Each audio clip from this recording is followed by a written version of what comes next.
Hello guys, I'm founder and CEO of holifit. Sige, Alright guys, my name is Jose Villablanca, the founder and CEO of holifit. CEO of holifit. Holistic fitness right there, not Apple. And today we're going to talk about, what's the topic of today? Holistic fitness tips. Let's do this. So we're going to start off from the book Better Than Before by Gretchen Rubin. And she says this: when we change our habits, we change our lives. We can use decision making to choose the habits we want to form. We can use willpower to get the habit started. Then this is the best part. We can allow the extraordinary power of habit to take over. We take our hands off the wheel of decision, our foot off the gas of willpower, and rely on the cruise control of habits. So that's why I like that. Motivation gets you started, but habits is what keeps you going. So yes, understand that it's going to be hard when you're, no rice or less carbs. One second. Direct back here is like, no. Right? Or, more leafy greens, more bird food, not literally bird food, but nuts and seeds. It's going to be hard at the start. But once you get to the swing of things, once you get used to it, it gets easier and easier. Okay? So I want you to remember that. The next thing I put down here is called we manage what we can monitor. So we are poor judges of how much we are eating. Studies suggest that we can eat servings that are about 20% bigger or smaller than a serving size without realizing it.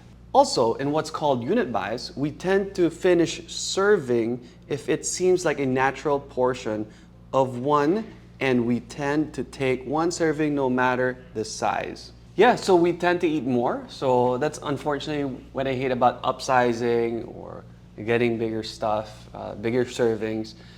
That's how restaurants start to make more money. If they can't charge you more for the same amount or less, if they can't charge you less food for the same amount, what they're going to do is charge you more and add more food, right? And as mentioned here earlier, unit bias. You can't really tell the difference up to 20% more in every unit. And yeah, like what she said here, we tend to finish a serving even if it's bigger. So be very mindful when you eat. In fact, when I tell my clients to eat better, or watch their diet, before I even tell them to change their diet, I just say, watch what you eat. And when they start watching it, being more mindful, they actually eat less. They actually take their time. They actually notice that the portion sizes are getting bigger even without noticing it. So mindful eating is a very big tip here. Again, I'm not telling you to change what you eat. I'm just telling you to be more mindful when you eat. So put away your phone, don't watch TV. Don't even listen. Well, yeah, you could listen to music, but don't eat while you're distracted. All right, the next thing I put down here is, in a study where people could help themselves to pretzels, people took one. When people were instead offered a big pretzel cut in half, they took 1/2 of a pretzel. What does that mean? I have no idea.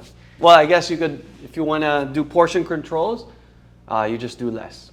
Simple, right? So whatever you're served, you're going to eat it, which is very true. So I'm usually the garbage compactor at home. So whenever there's extra food, they say, Jose, finish it. No, I don't want. All right. Another thing I put down here is buy a weighing scale for your home. Although some experts advise to weigh in just once a week to avoid becoming discouraged by natural fluctuations, current research suggests that weighing in each day, which may strike some people as excessive, is associated with losing weight and keeping it off. So obviously you're gonna see so obviously you're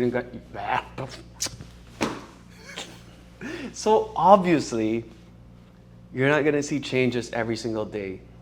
That's not the point of the weigh-in. The point of the weigh-in is it reminds you every single day that you're watching your weight, right? And let's be more specific.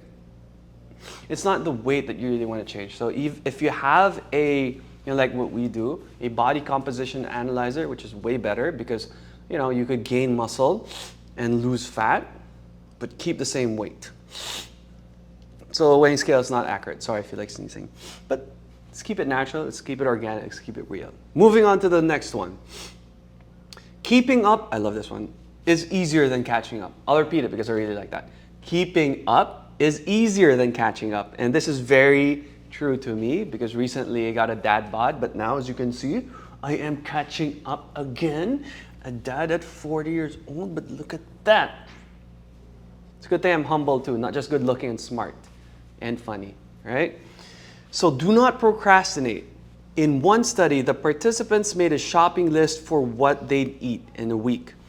More had chosen the healthier snack instead of an unhealthy snack. When asked what they'd choose now, more people chose the unhealthy snack. So again, do not procrastinate. When we're stressed, we procrastinate. So how can we lessen the stressor? Well, first of all, try to understand that stress is normal, it's natural. We have to go through it anyway. And break down the steps, smaller steps, right? If you're thinking about running a marathon that's really stressful, then think about running 5K this week. And then the next week, 5.5K. And the week after, 6K. And you build up to it, right? Don't think so far ahead where it's very unrealistic. So again, keeping up is easier than catching up. If you fall off the wagon, it's so hard to get back on it. But, you know, maintaining is a lot easier. So hopefully that has helped. Next, change my surroundings, not myself. I really like this. So I can't remember where I got this from or heard it first. It was like lifestyle engineering or something like that. So you engineer your home, your kitchen, your workplace, your office, so that you're not distracted by people who talk about like, I don't know, Dungeons of the Dragons or whatever that show is. Ano yan yung may ano, sa HBO? Game of Thrones, right? Or the Netflix special, or the NBA Finals, or you know, gaming, whatever it may be, food, any distraction. So you want to make things inconvenient for you to be unhealthy. Here are a few tips that you can do. One, eat with your non-dominant hand. So I started doing that, eating with my left hand, right? Made it harder. Second, use chopsticks. That's actually hard too. So obviously you're not going to use chopsticks with a steak. Well, you could after you cut the steak, that's fine. Then when you're trying to eat rice, you know, as Asians, it's a lot harder to, well, actually we eat with, yeah. But anyway, Filipinos, you know, have a hard time using chopsticks in general. I know some people that have those training guides or whatever you call it. Make it even harder. Combine the first and second tip. Use your non-dominant hand and chopsticks. That way you're forced to eat slower. Remember guys, when you start chewing your food, do it about 25 times before you swallow. Once you swallow, it takes about 20 minutes before your gut recognizes what you just ate. So when you do it with your left hand, or your non-dominant hand, sorry, and then use chopsticks, it forces you to slow down, which means in the long run, you're gonna eat less.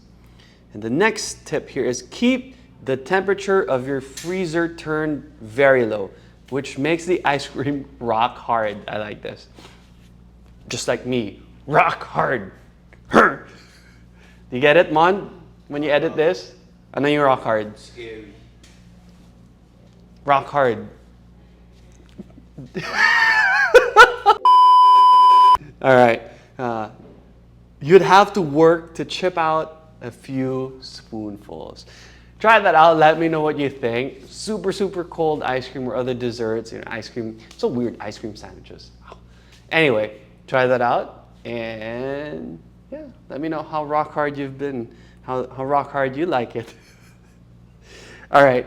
Next thing is, your body is the container of what makes you who you are, which is your mind. Your body is a true reflection of your mind's current state.